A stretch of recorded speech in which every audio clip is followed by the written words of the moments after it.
If you came to Japan, there's one place that I recommend to visit even more than Tokyo, Kyoto, or Osaka. Can you guess where it is? Yes, it's Yakushima. It's a sanctuary for monkeys, deer, and sea turtles, and Japan's first natural World Heritage Site. And it's the inspiration for Princess Mononoke. I went on a tour the other day and it was amazing. Starting with meeting our guide with tears, sound healing, trekking through the ancient cedar forests, visiting Jomon Sugi, a matcha ceremony by the river, souvenirs, and farewells. Today, I want to share this enchanting journey to Yakushima with you all. If you have even a little interest in Yakushima, I'm sure you'll find this content incredibly useful. So stick around till the end. There are a few ways to get to Yakushima, but the usual route is to go to Kagoshima and then take a plane or ferry from there. Right now, we're on the ferry. I'm super excited, or rather, I was pretty nervous. Why? Because this was our third challenge to get to Yakushima. I mean, twice before, our flights were cancelled due to bad weather. And even now, if the weather at Yakushima turns bad, this ferry might have to turn back. So scary, right? By the way, the ones who invited me on this trip are the team from Trifinity, who sell my favorite organic matcha in California. So we were just sipping that delicious matcha and praying on the ferry. When the announcement came in saying Yakushima, we were so relieved. So when the guys warmly welcomed us, we were already in tears. The guys were too, because they had been waiting for us for 4 days. That's why we were crying with joy when we first met. Alright, let's start the tour. Yaku Shrine. First, we headed to Yaku Shrine. The first place you should visit in Yakushima is Yaku Shrine. With over 1,000 years of history, it's a prestigious shrine. Let's greet the gods of Yakushima here first.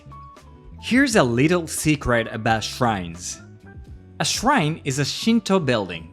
Shinto is Japanese traditional religion that worships nature, believing gods reside in everything. This means mountains, seas, stones, grains of rice, and you too are considered to have gods within. Most shrines have mirrors. Do you know why? Mirrors symbolize the gods and also reflects ourselves. This reminds you that you are essentially a god. So how do you become a god? It's already hidden in the word kagami, mirror in Japanese. So this is ka, this is ga, this is me. So ga means self or ego. Now, if you remove ga, you get kami, which means god in Japan. So which means when you let go of your ego and show love to others, you come closer to being a god. Japanese is interesting, right? Sound healing. Next, we drove into the forest to Yakushima. It felt like an exciting jungle expedition. Our guide took us down the mountain. Wow, what a nature! After having lunch in the wild, we continued to go down. Then we reached an open space. Untouched nature was all around us. It feels like Planet of Apes. Just by being here purifies my soul. Sound healing in such a place? Wow. They played wonderful healing music for us.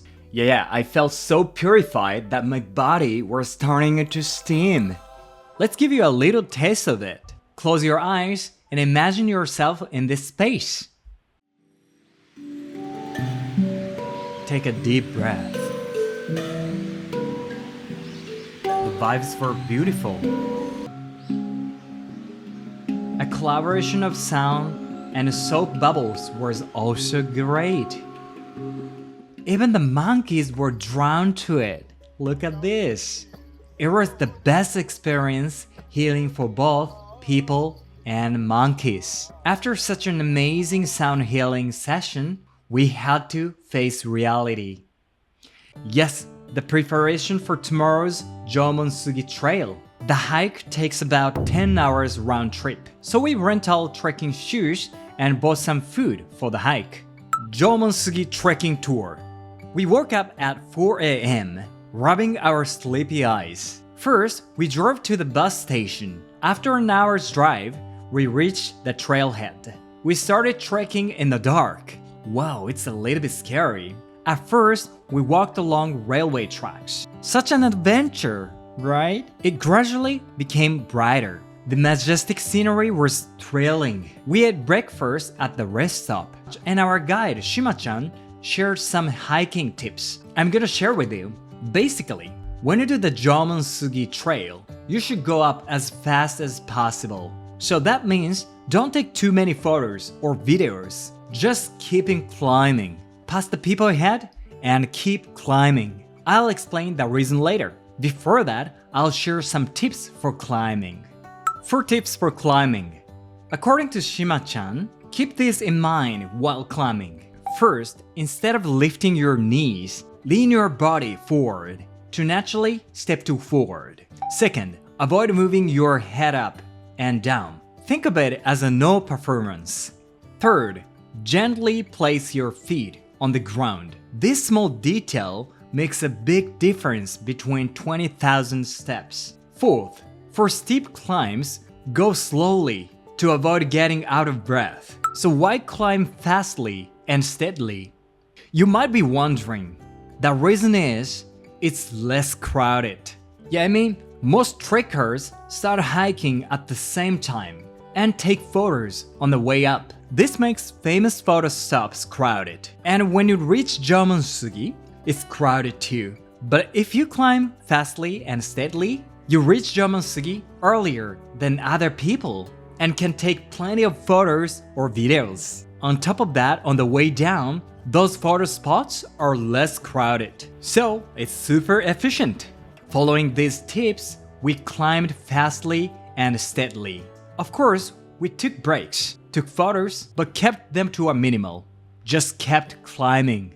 Yeah, I know, Yakushima's nature is incredibly rich. Everywhere you look, it feels like Kodama is there. Jomon Sugi. Eventually, we reached Jomon Sugi.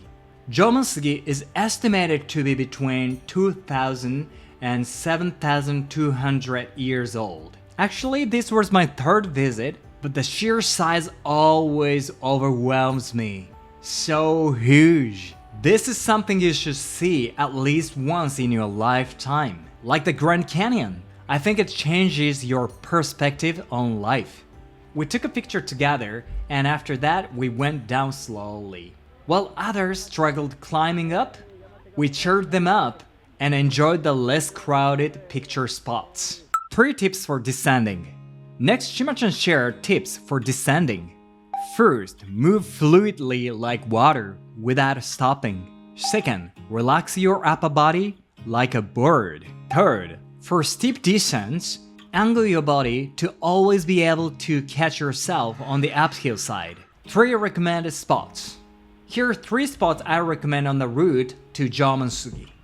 First, the heart stump. This is it. It looks just like a big stump from the outside, but inside it feels sacred. And if you see the sky from the certain angle, a heart appears like this. Great for couples and partners, but also fine alone like me. I love myself. Next, the Meoto Sugi, married cedar. Apparently, taking a photo here is said to bring marriage. Yeah. We ate lunch here next to the Meoto Sugi. Lastly, the sacred spot that not so many people know. If we go through a mountain, you can see a stunning river. It's the perfect place for soothing tired bodies. When you come here, you should put your face in the river. You can drink it too. Oh, so cool. Yes. I know. Gorgeous. It feels amazing. We did massages and a tea ceremony here. We felt so rejuvenated that we could descend swiftly like this. We took a lot of photos and videos, and finally, we reached the trailhead. Well done, everyone! We did it! Otsukare! Hey, hey! Food. After soothing our tired bodies in hot springs, we ate dinner together. This was one of the greatest dinners I've ever had. The perfect reward for our tired bodies. So good. And good night. Souvenirs. Yakushima has several souvenir shops, but I recommend this one.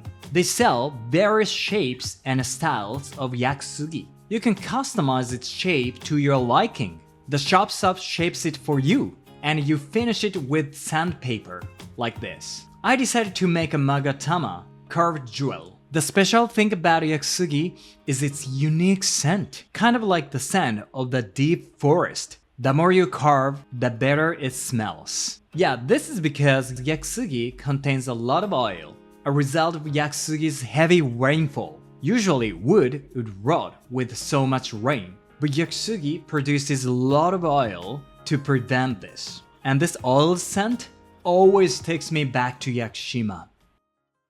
Farewell. After souvenir shopping, we said our goodbyes. We were crying when we met, but smiling when we parted. It was a wonderful tour from start to finish. A big thank you to RiRi for organizing this tour, to the wonderful guide team, to the sound healing team, to the Trafinity team, to the monkeys, and Yakushima itself. I'll definitely return one day as Ashitaka. Until then, bye bye Yakushima. See you next time.